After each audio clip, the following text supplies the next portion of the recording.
Then I won't announce it.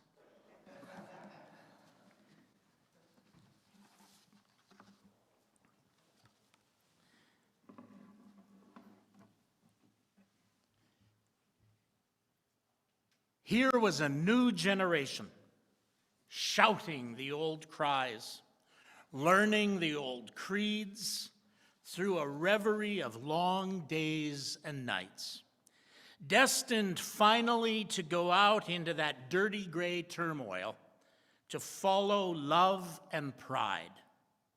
A generation dedicated more than the last to the fear of poverty and the worship of success. Growing up to find all gods dead, all wars fought, all faiths in man shaken. With these words in his 1920 novel, This Side of Paradise, F. Scott Fitzgerald expressed the heady optimism that prevailed at the beginning of the decade known as the Roaring Twenties. Notwithstanding the brutal world war that had just been fought, the inflation that was wreaking havoc on household budgets, and the influenza pandemic that had not yet completed its course. In other words, a decade that sounds an awful lot like the one we're living in now. Here in Winnipeg, the city was dealing with the aftermath of the greatest labor unrest it had ever known, having lived through general strikes in both 1918 and 1919. The social disruption of the war and ensuing unrest had an impact on many city institutions, two of which we will consider here today because their stories became woven together during the 20s. The first was Wesley College, now the University of Winnipeg, where one of the principal leaders of the social gospel in Canada, Salem Bland, was dismissed as professor of church history and New Testament exegesis in 1917 after 14 years at the college. Although Bland's dismissal was attributed to financial constraints resulting from reduced enrollment and wartime conditions, there can be little doubt that it was really prompted by his political and theological radicalism, which put him at odds with college leaders, including the president or principal of the college, John H. Riddell, and the chair of its Board of Regents, Mr. James Ashdown, the noteworthy merchant and purveyor of wealth. Not far away at All Souls Unitarian Church, Bland's colleague, as one of two ministerial representatives to the Winnipeg Trades and Labor Council, Horace Westwood, was increasingly discouraged as members of his congregation drifted away to join the open-air labor church, which had been organized along Unitarian lines by ministerial leaders of the Winnipeg General Strike.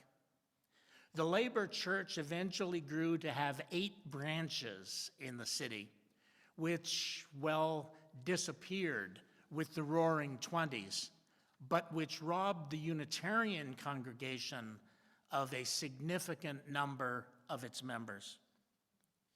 The darling of the labor movement since he had arrived in the city in 1912, Westwood had run afoul of his labor friends when he and Arthur Petit, the president of the congregation and editor of the labor newspaper The Voice, criticized, brace yourself for this, Jim, criticized the firefighters for joining the general strike in 1918, the little one that we've forgotten about because of the much better general strike the following year.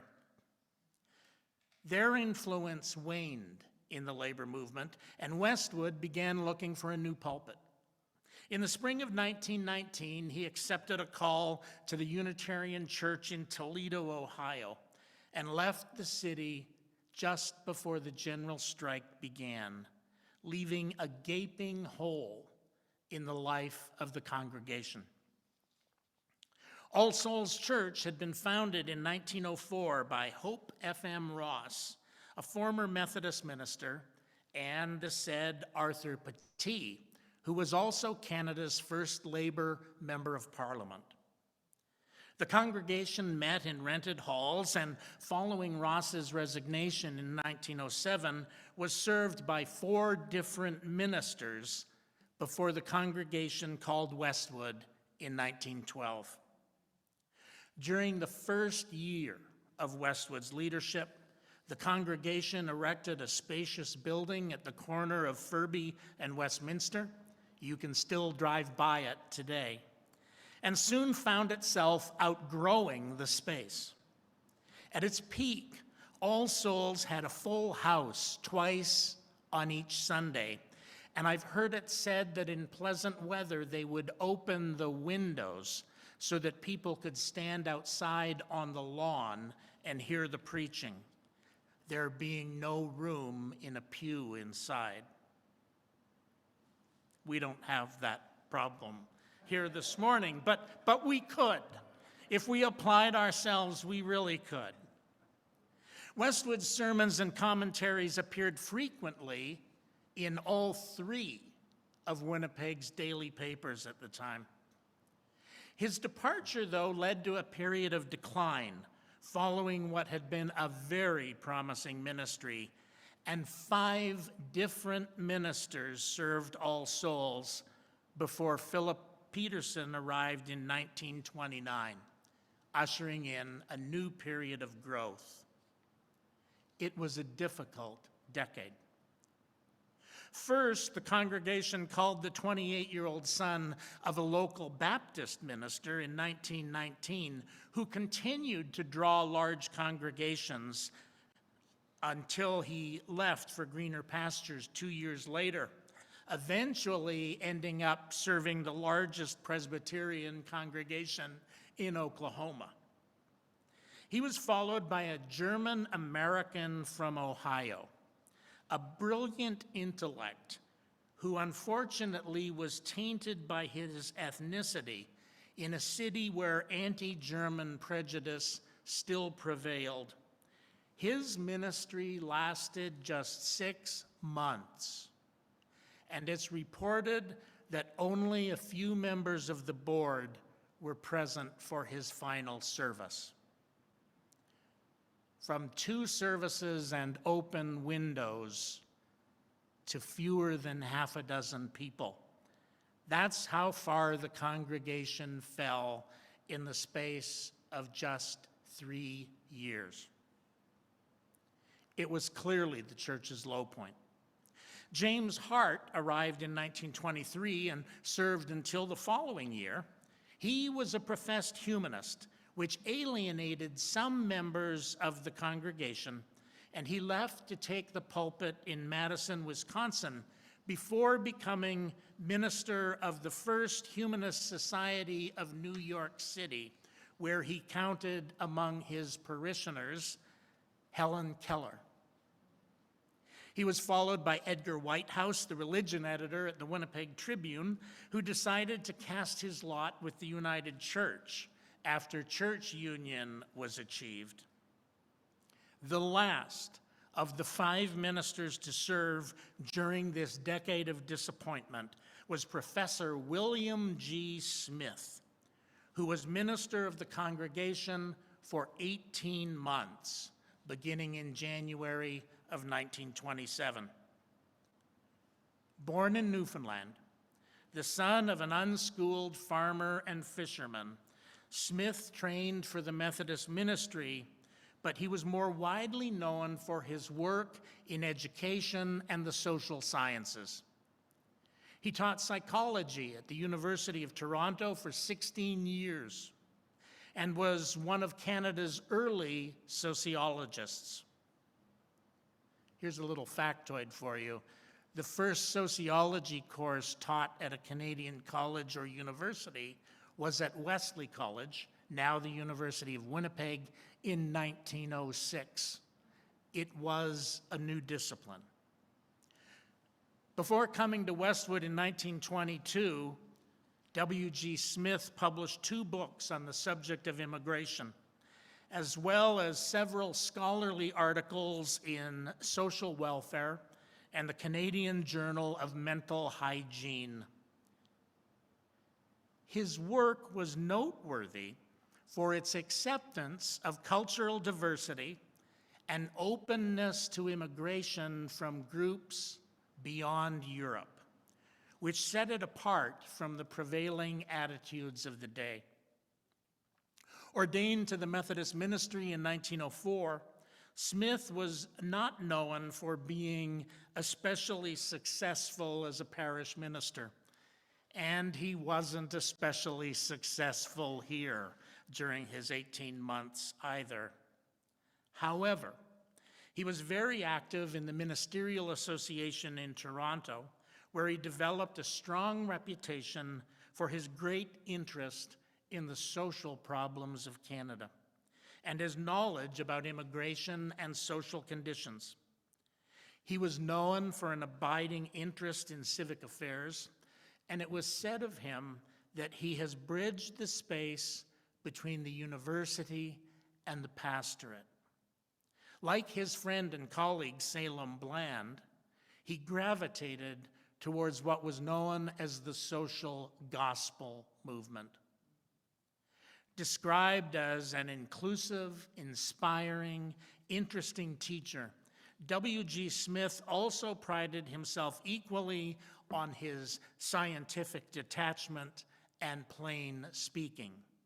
That is, his academic objectivity, notwithstanding his frequent lack of objectivity and sometimes irritable temper.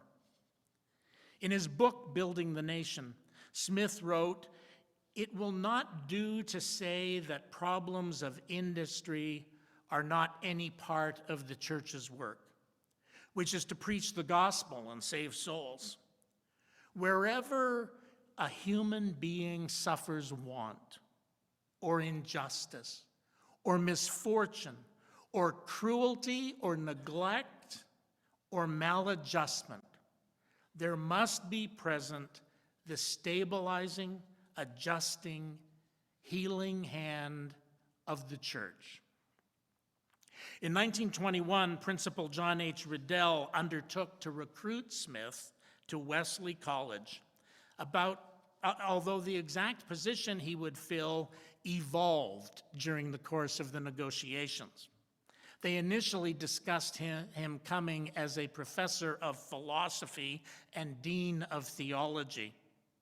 But he certainly, obviously, he had the credentials for both psychology and theology, although he was considered something of a radical in the latter subject, and Riddell was attempting to steer Wesley away from radicalism towards a more moderate course.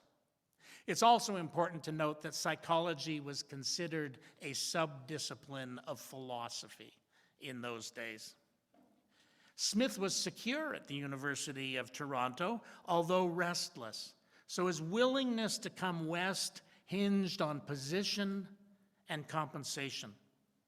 Moreover, as a friend of Salem Bland, who had been fired in 1917, Smith had reason to be concerned about how well he would fit in at Wesley.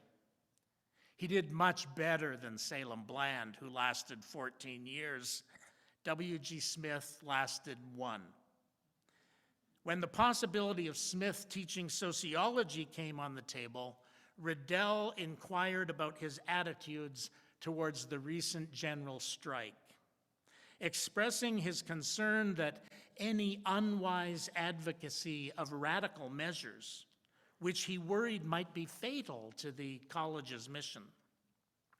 In the end, Smith was appointed vice principal and professor of psychology and sociology at Wesley. He took up his responsibilities in the fall of 1921, and he was gone by the following summer. The following June, 5 members of Grace Methodist Church, the denomination's most influential congregation in the province, complained to the president and board of the college that Smith was promoting ideas that conflicted with Methodist teachings. Their specific complaints were that Smith did not accept the miraculous conception and virgin birth, nor the resurrection of Jesus, and that the sole significance of the crucifixion was to be found in Jesus' willingness to suffer and die for his own greatest principles. Moreover, the church members reported that Smith rejected the Gospel of John, evidently favoring the synoptic Gospels according to a course of lectures he had given to the congregation's Young Men's Club. These attitudes may sound familiar to you if you are familiar with the attitudes of Unitarians a century ago. A supporting letter signed by more than 30 civic leaders demanded Smith's resignation or removal, and Smith was fired. The principal or president reacting to his theological liberalism, while the board reacted to his political radicalism. Both the president and the board agreed, though, that Smith had usurped the principal's authority by endeavoring to reorganize the congregation the college on a more progressive model from the second seat. Shame on him. The controversy threatened the very foundations of the college. While Wesley College was affiliated with the Methodist Church, the controversy set the stage for the closing years of the decade at All Souls Church. Smith sued Wesley for $30,000 in a case that kept the issue on the front pages of the newspapers and continued to reveal his heresies, but he eventually lost and received only a year's severance. It ended his academic career, and he wasn't yet 50. Following his dismissal, William Smith spent a year as principal of Darlingford School near Morden and provided pulpit supply for sympathetic congregations. There weren't many. He was principal of Norwood High School from 1926 until 1929, serving concurrently as minister of this congregation during the middle part of his tenure at Norwood. Early in his tenure, the Free Press actually described him as the congregation's director of religious education, rather than as its minister. And it went on to say that he had arranged a series of lectures and debates on religion, literature, philosophy, psychology, and science. Only one of those subjects being considered fit for church. He organized them for a newly developed student group. The Free Press's mistake wasn't entirely off the mark, for the focus of Smith's ministry to this congregation was indeed education. The restoration of a group of older youth and young adults, which had first been created by James Hart, was his major organizational achievement. Otherwise, he filled the pulpit on Sundays and left the board to do its work and the Women's Society and Sunday School to do theirs. While he had been dismissed by Wesley in large measure for his perceived radicalism, his focus in the pulpit was pretty conventional, his liturgies quite austere, and he was arguably the most conservative minister the congregation had known in his approach and style. He was a Methodist minister with a Unitarian message. Smith's sermon themes focused on what he considered to be the fundamental religious questions. How did the world come to be? What is the function of the church? What is the real dignity of worship? He addressed the 5 points of the new theology as they had been expressed by James Freeman Clarke, and addressed the issues that were current in the contemporary debates about God, Jesus, Job, ethics, prayer, parables, and biblical criticism, all the things that you love to jabber on about over coffee with your friends. Some of his sermons were essentially book reviews, and for all intents and purposes, he introduced the idea of the monthly theme in church programming. So let's not have anyone here fancy themselves as being more innovative than they are. His most radical sermons were those in which he explored what he called the Gospels of various thinkers. Charles Darwin, Thomas Paine, Robert Ingersoll, and Sinclair Lewis. Unlike Westwood, the press ignored William Smith during his ministry among the Unitarians. He wasn't considered as newsworthy as previous ministers had been, nor as he himself had been following his termination at Wesley, which sadly became the thing he's most remembered for, notwithstanding his many contributions as a social scientist, educator, and public servant. All Souls announcements during this period described the congregation as the Church of Liberal Faith. Smith's greatest innovation was the introduction of what he called the social half hour following services, something that we now take for granted and will do so shortly. It was unknown before then.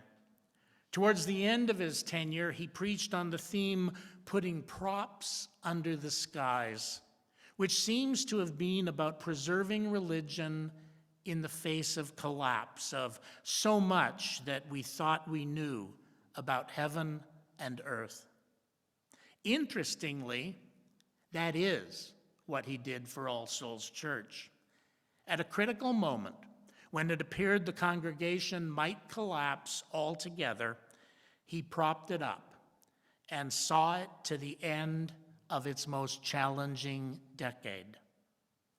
And that's why the remnants of this congregation, one of 3 congregations that came together to form First Unitarian Universalist Church, remain today.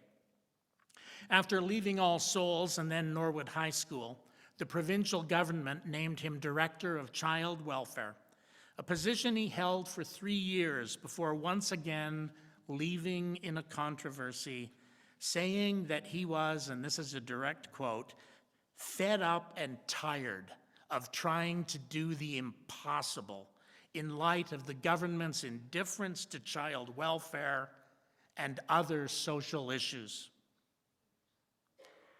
There's a lot that echoes in the 2020s from the 1920s.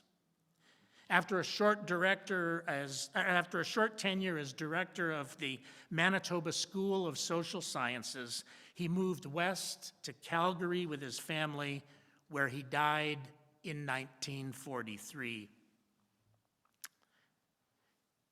After he left, Reverend Philip Peterson was called as minister of All Souls, ushering in a new period of settled ministry, stability for the congregation, and the eventual merger of All Souls with the Icelandic congregation on Banning Street. And so it was that All Souls Church fulfilled the spirit of the age as had been expressed by F. Scott Fitzgerald. A new generation, shouting the old cries, learning the old creeds through a reverie of long days and nights, but destined to meet it with love and pride. A new generation dedicated to tackling poverty and other social ills and using the church as a tool to do so, challenging the worship of success that didn't reach the least fortunate in society, growing up to find all gods dead, all wars fought, or so they thought, and all faith in humanity shaken, yet undeterred in striving to move forward. While our tech team stops the recording in progress, please prepare to join in the closing hymn, number 318, We Would Be One.